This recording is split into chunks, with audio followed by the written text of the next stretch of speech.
इससे डरकर कंस ने सेवकों को आज्ञा दी कि मैं जैसा सोच रहा था वैसा नहीं है, ये तो मामला कुछ अलग ही है। उसने आज्ञा दी कि इनको पकड़ लो, नंद बाबा को ही पकड़ लो, जितने भी भ्रष्ट लोग आए सबको पकड़ लो, बांध लो, मारो पीटो, लेकिन जानकी नाथ सहाय करे तो कौन बिगाड़ करे धरती।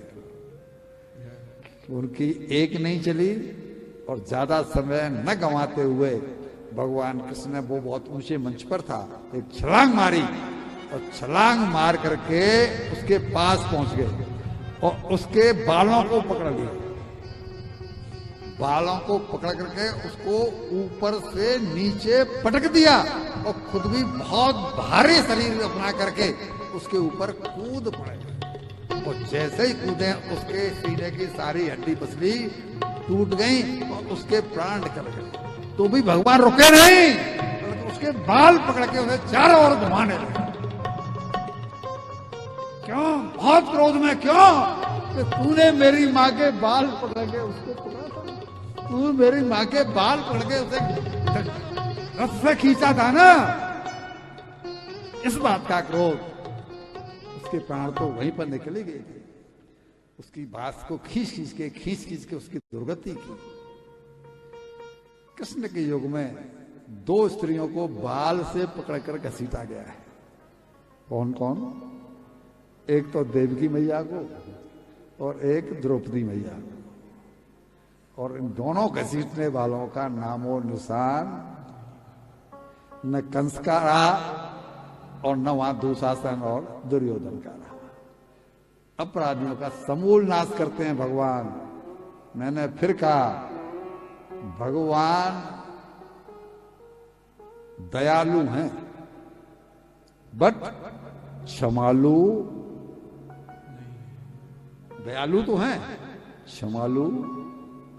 किसी भी अपराध को क्षमा हो जाएगा, ये दिमाग में से निकाल दीजिए।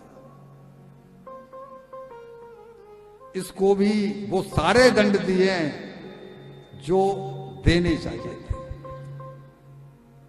इसके क्रियाक्रम का इंतजाम करवाया। ये 9 भाई हैं, सब भाई भगवान से लड़ने के लिए आए हैं, सबको मारा है। इसकी पत्नी अस्थि और प्राप्ति वो आई हैं और उन्होंने आकर के अपने पति को ही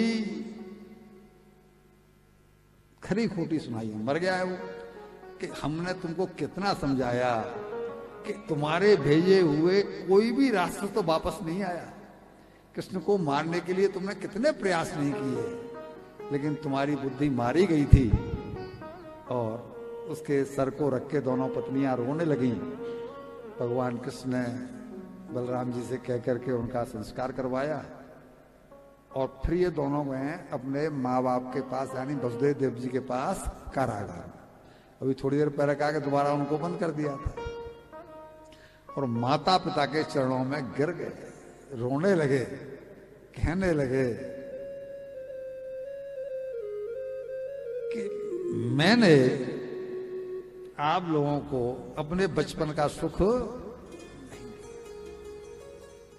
मैं जानता हूं भैया, मैं जानता हूं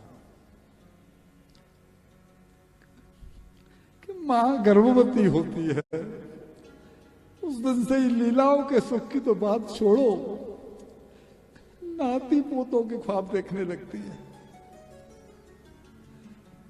मां का हृदय ममता से भरा हुआ होता है, लेकिन हम अभागे हैं कि न तो अपने बचपन का सुख आपको दे पाए और न माता पिता का सुख क्या होता है, माता पिता कैसे लाड़ लड़ाते हैं, वो लाड़ हम पा पाए। बहुत स्तुति है, यहाँ पर बहुत लंबा प्रसंग है। भैया बाबा का स्नान ध्यान करा करके उनको छुड़वाया। उग्रसेन जी को राजगद्दी पर बिठाया, खुद नहीं बैठे। उग्रसेन जी नाना है, उनको राजगद्दी पर बिठा करके और फिर आए उस बगीची में जिसमें नंद बाबा, जैसे पहले शहरों में गांव से बाहर कोई बगीची, कोई धर्मशाला कुछ होती थी, वहां बाहर से कोई आवे आगा तो वहां रुके। तो बाबा वहां रुके हुए थे, तो वहां गए, बाबा से बोले, बाबा आपने बड़े लाड़ प्यार से हमको पाला, ऐसे पाला जैसे कि आपके हम सगे बालक हो। बाबा की आंखें फटी रही, जी क्या कह रहा है?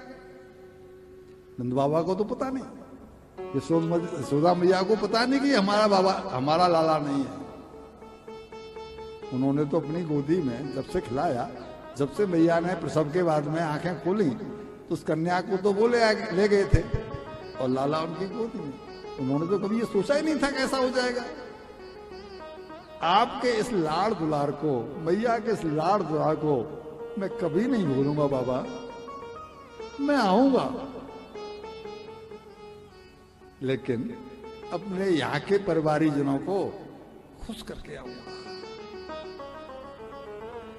दृष्टमो श्यामो, मैं आपके दर्शन करूंगा, लेकिन यहाँ के अपने परिवारी जनों को, संबंधियों को प्रसन्न करके मैं आपके पास आऊंगा।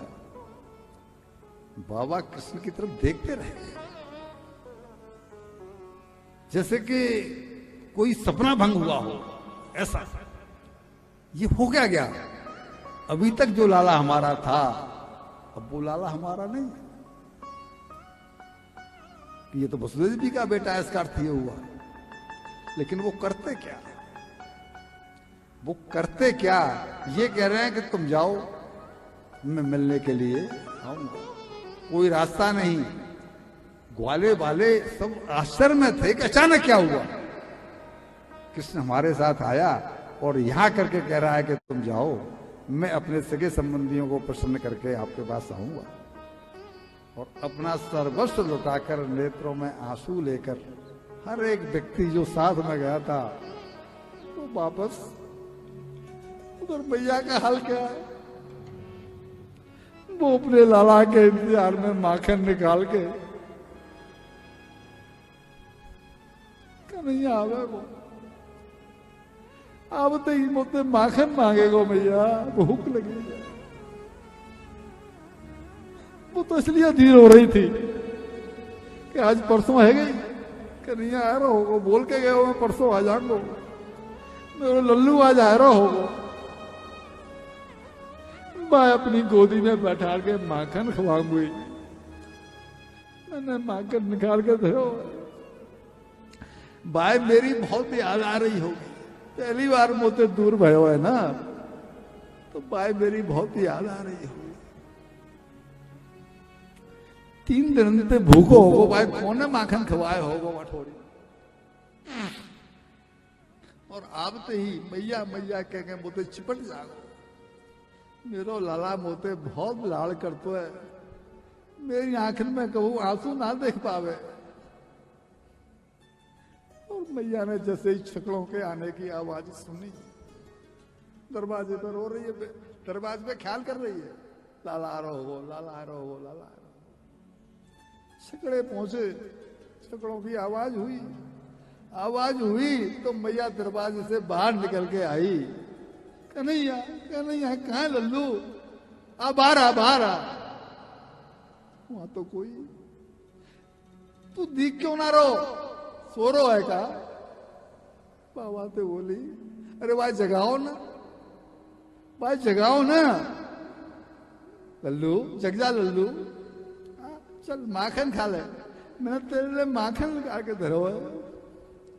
भैया जी माँ तो माँ होती है। जब कोई घर में व्यक्ति आता है तो पत्नी पूछती है मेरे लिए क्या लाया। भाई पूछता है आज कितना कमाया। बहन पूछती है मेरे ये काम पटाए आया ना। पिता पूछता है दुकान के सारे धंधे करके आया है ना।